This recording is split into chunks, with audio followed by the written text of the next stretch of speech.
Namaste everyone and welcome back to my channel Sapna's Yoga Diary. In this video I am going to cover the rest of the asanas from the Yoga Wellness Instructor syllabus. So this is going to be the last video on asanas. So yeah, without any delay, let's start the video.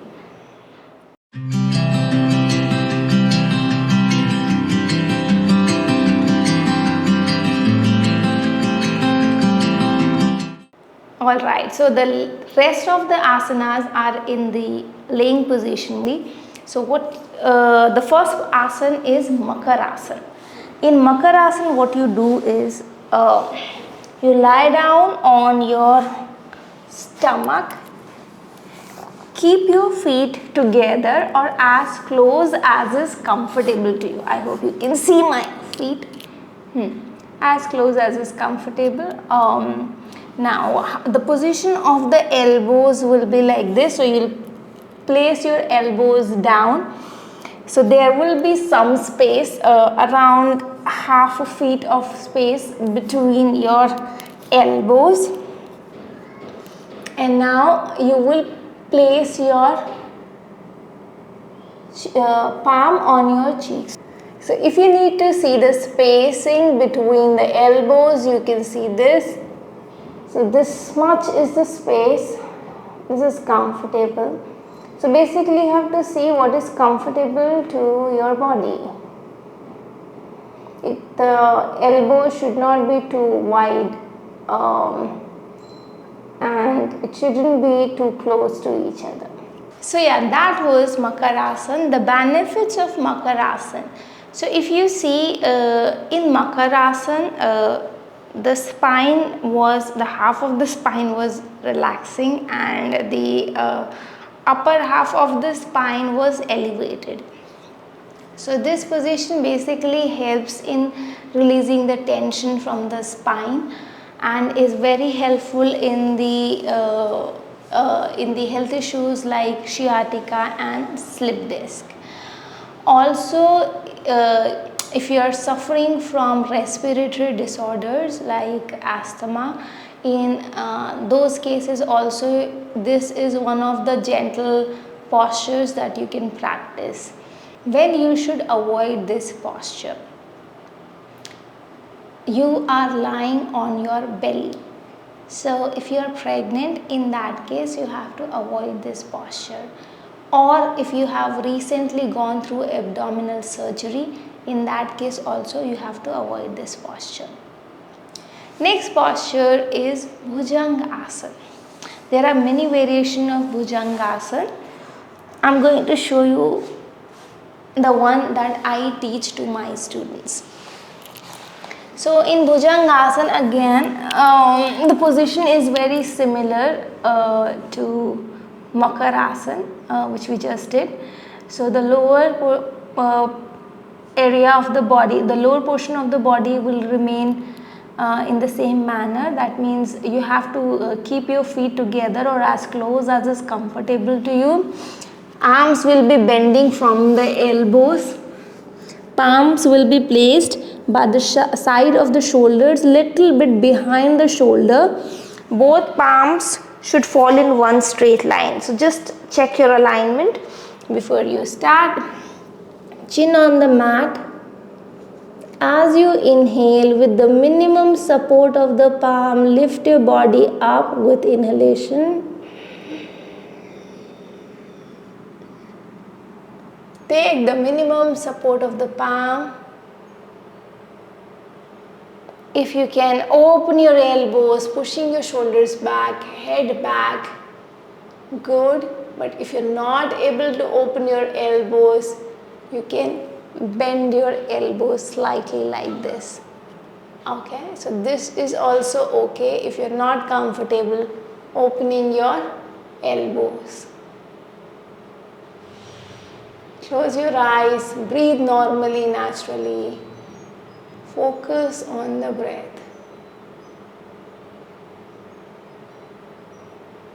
So that was Bhujangasana. What are the benefits of Bhujangasana? Bhujangasana is a back bending posture. You are bending backwards. So it helps in relieving the back pain. This I have told in the previous videos also. All the back bending postures in general helps in relieving back pain. Just remember this by heart. Now the second benefit comes from its name, Bhujangasana, cobra pose. So it makes your spine flexible as cobra. So yeah, it improves the flexibility of the spine. Third benefit is, I told you this in the previous videos also, if you see your upper body is getting lifted, and yes, one very important thing, that you have to raise your body up to the navel. Okay, so this is a very commonly asked question. See, up to the navel. Okay, up to the navel. So when you are practicing Bhujangasana, it stretches your abdomen, and I have told you that the posture wherein the abdomen gets stretched, it influences the digestive system. So this posture, Bhujangasana, by stretching the abdomen, it helps in improving the digestion, increasing your appetite, relieving constipation. Who should not practice Bhujangasana? People who have fractured ribs or wrist should not be practicing Bhujangasana. That is very obvious. Females who are pregnant, they should avoid practicing Bhujangasana. People who have peptic ulcer, hernia should avoid practicing Bhujangasana. Next asana is Shalabhasana. Shalabhasana is also a back bending posture. So for Shalabhasana, again you need to lie down on your stomach. Place your palms under your thigh. Keeping your feet together, chin on the mat. Slowly with inhalation, lift your both legs up, keeping your knees straight as high as is comfortable. Hold the position, keeping your breath normal, natural. Once you want to come out of the posture, slowly bring your legs down. Take your arms out, relax. Now what are the benefits of Shalabhasana? In the Shalabhasana, what you are doing? You are raising the lower half of the body, right? Down from the navel. So here, as it is a back bending posture, it helps in back pain, specifically lower back pain. So it is very helpful in relieving the lower back pain. Second benefit is the stretching it does. When you are practicing Shalabhasana, just feel where all you are feeling the stretch. You will feel it on your abdomen, you will feel it on your thighs. In fact, you will feel it on the whole of the legs. So you can say that it stretches your abdomen, it stretches your thighs, it stretches your legs. Third benefit relates to the second one, because it is stretching the abdominal area. It is going to influence the digestion. It is going to increase your appetite. Who should not be practicing Shalabhasana? Because you are lying on your belly. Females who are pregnant should avoid it. If you have gone through recently abdominal surgery, you should avoid it. If you have serious back issue like slip disc and sciatica, you should avoid it. Next asana is Dhanurasana. This is again a back bending posture. So let me show you how to do it. In Dhanurasana, again you are going to lie down on the stomach, chin on the mat, bend your both legs, hold your ankles. Now with inhalation you are going to kick your legs backward. That will automatically lift your upper body up. So inhale, kick your legs backward. Look up towards the ceiling. Hold. Holding with normal and natural breath.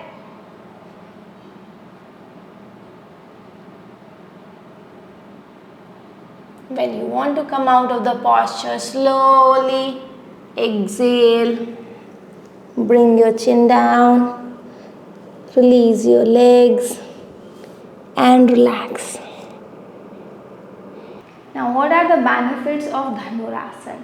If you see carefully the Dhanurasana, you will realize that it is a mix of Bhujangasana and Shalabhasana, because here you are bending your upper body and low body like you do in Shalabhasana.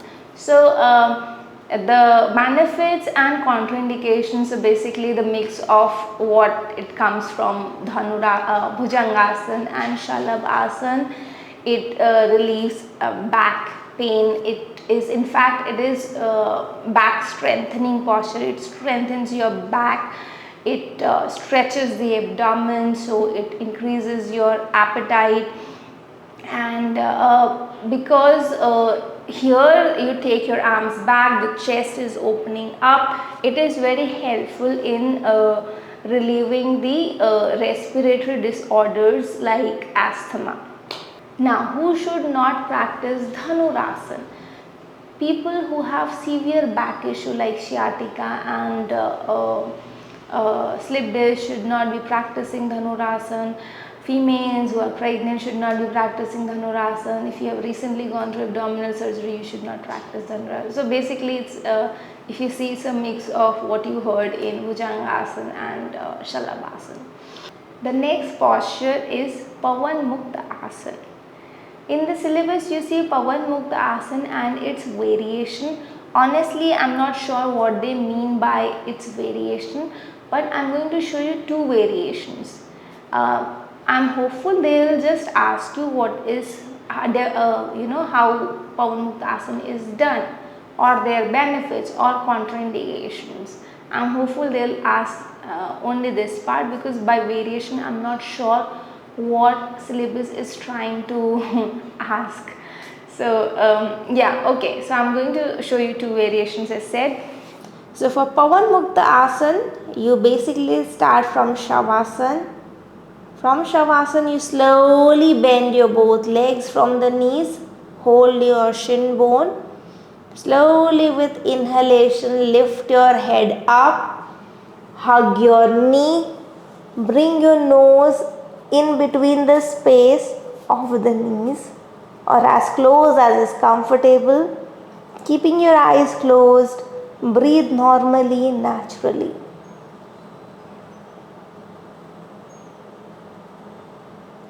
This is variation 1 of Pavanamuktasana. If you have neck issues, neck pain, then what you do is you drop your head down on the mat and then practice Pavanamuktasana in this manner. Once you want to release the posture, slowly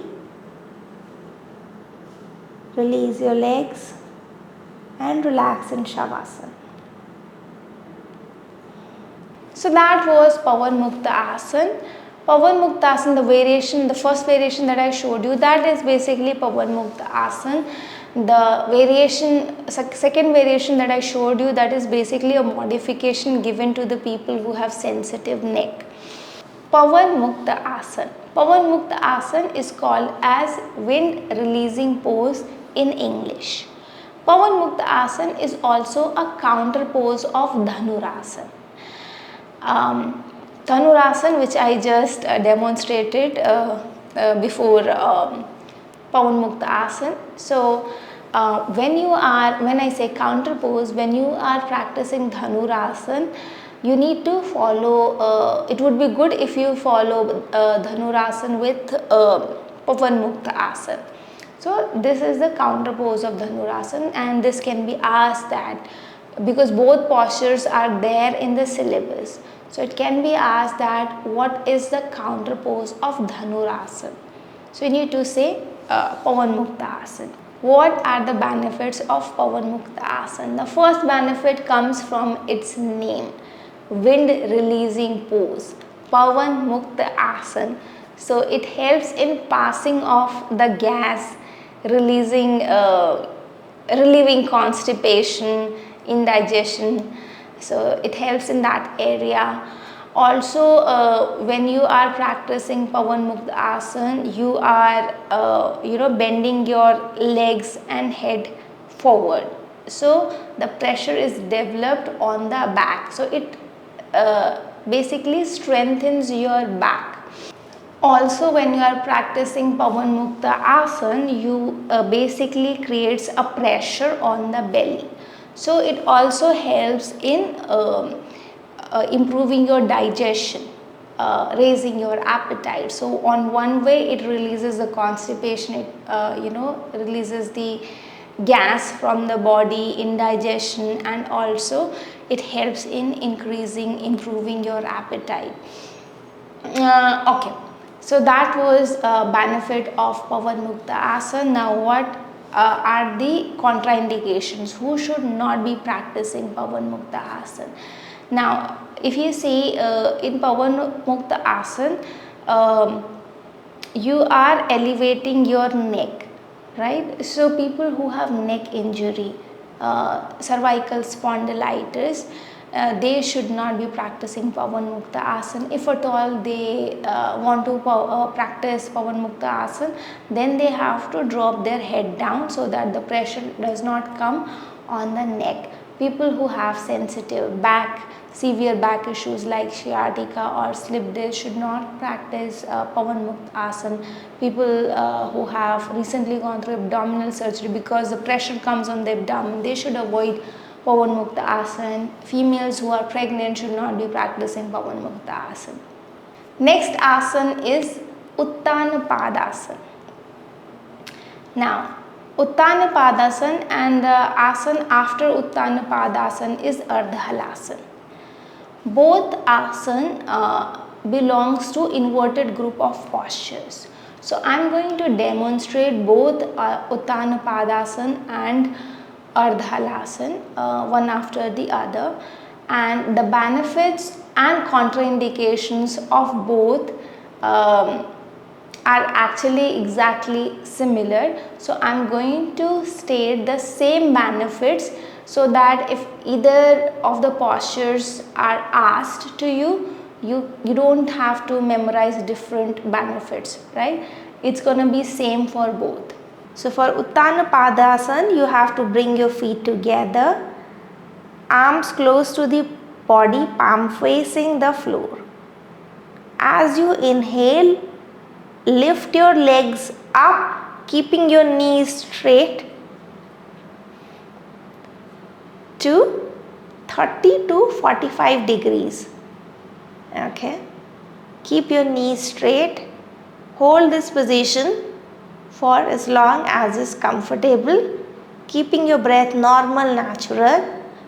When you want to come out of the posture, slowly bring your legs down. Relax in Shavasana. That was Uttanapadasana. Now I am going to show you Ardha Halasana. In Ardha Halasana, again you have to bring your feet together, arms close to the body, palm facing the floor.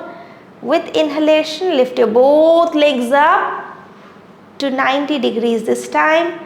Keep your knees straight, eyes closed, shoulders relaxed. Focus on the breath.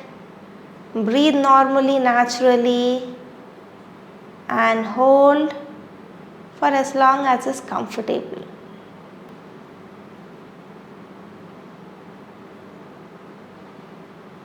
This is Ardha Halasana. Slowly exhale, bring your legs down.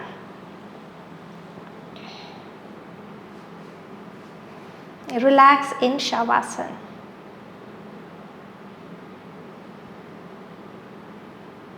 So that was Uttanapadasana and Ardha Halasana. As said, they both belong to the inverted group of postures, and if you see in both the postures, you are raising your legs up. What are the benefits? Benefits: when you raise your legs up, what is happening? The pressure comes on the back. It strengthens the back, it strengthens the core. So remember, on the back it is strengthening the spine, it is strengthening your back, and in the front body it is strengthening the core. You can feel the pressure building right on the core and on the back as well. It is a back strengthening and core strengthening posture. Second benefit, it reduces the belly fat. Third and most important benefit, it helps to people who are suffering from varicose veins.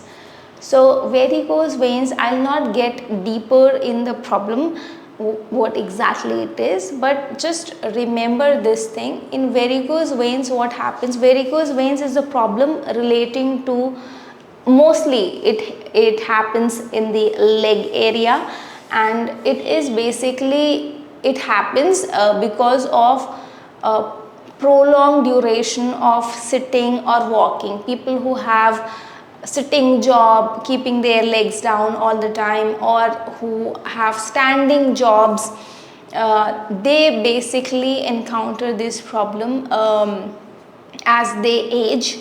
So in what happens here is, just remember in this manner that here varicose veins, so basically these veins are damaged, and here the problem comes that the blood from the veins are not able to flow to the heart, so the blood from these veins have difficulty in flowing to the heart.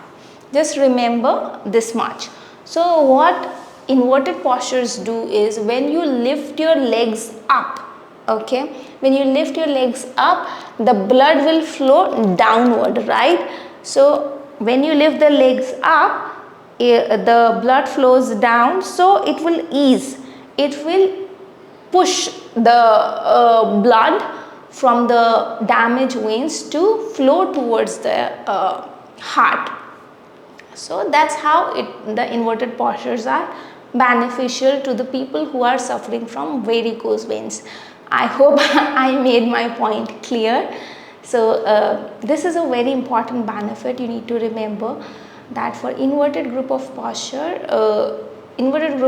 in general, they are very helpful for people who are having this issue of varicose veins. Who should not practice these two postures? As I told you that this posture brings tremendous pressure on the core and on the back. So it's the back and core strengthening posture. But if you have weak back, very weak back or painful back, especially in the lower back area, it's good to avoid these postures. If you have gone through recently abdominal surgery, in that case also it would not be a good idea to pressurize your belly. So in that case also you should avoid this posture. Also, I have mentioned in the previous videos that if you need to avoid the postures which brings the pressure in the body in case you have high blood pressure, hypertension. So if you have high blood pressure, in that case the modification, you can do these postures in the modified manner. You can raise one leg up at a time. So this is how you need to, you can practice this posture if you have high blood pressure. Next posture is Setu Bandhasana, the bridge pose. For Setu Bandhasana, from Shavasana, you bend your both legs. Bring your heels close to the buttocks. Heels should be in contact with the mat. Bring your arms closer to the body, palm facing the floor. Slowly with inhalation, lift your trunk up as high as is comfortable. Now hold your heels, if you hold your ankles if you are comfortable. If you are not comfortable holding your ankles, you can interlock your fingers under your trunk. When you are practicing Setu Bandhasana, you have to try bringing the chest close to the chin. Close your eyes, focus on the breath.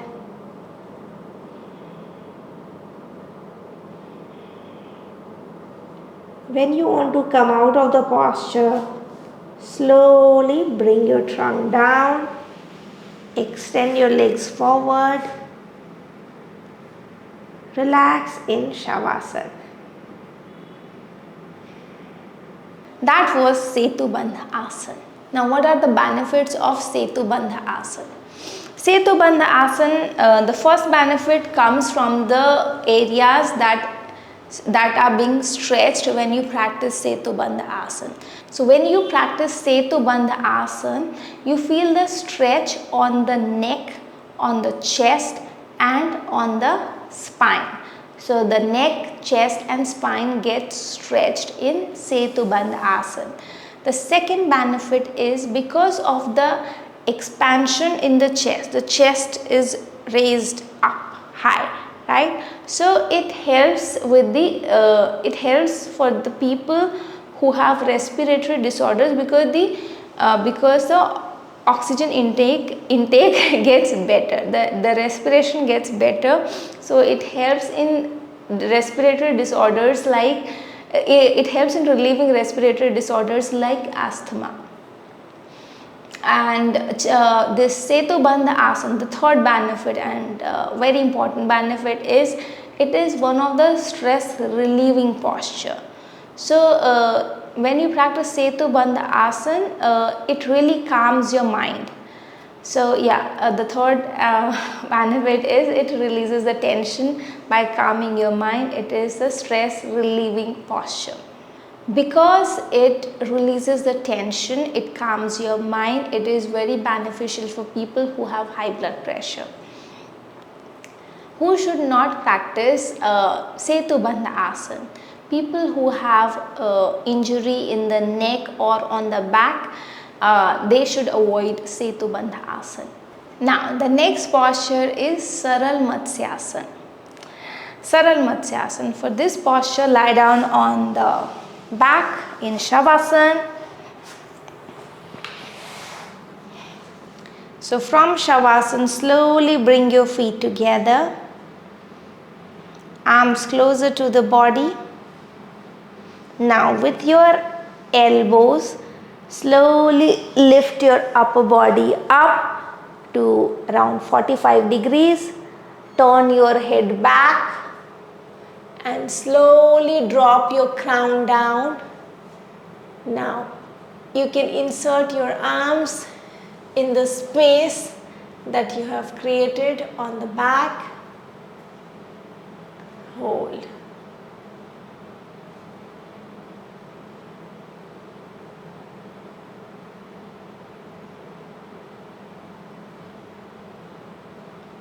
This is Matsyasana. Slowly release and relax in Shavasana. That was Matsyasana. What are the benefits of Matsyasana? Matsyasana, here what is happening? Here you are stretching your neck and the chest is getting expanded. So because of the expansion in the chest, it helps in relieving the respiratory disorders like asthma, bronchitis. And here because the neck is getting stretched, it helps in regulating thyroid gland. So people who are suffering from hyperthyroidism or hypo, it helps in regulating the thyroid gland. Who should not be practicing fish pose? People who have neck injury, back injury, cervical spondylitis, migraine issue, insomnia, they should avoid Matsyasana. Now the last posture is Shavasana.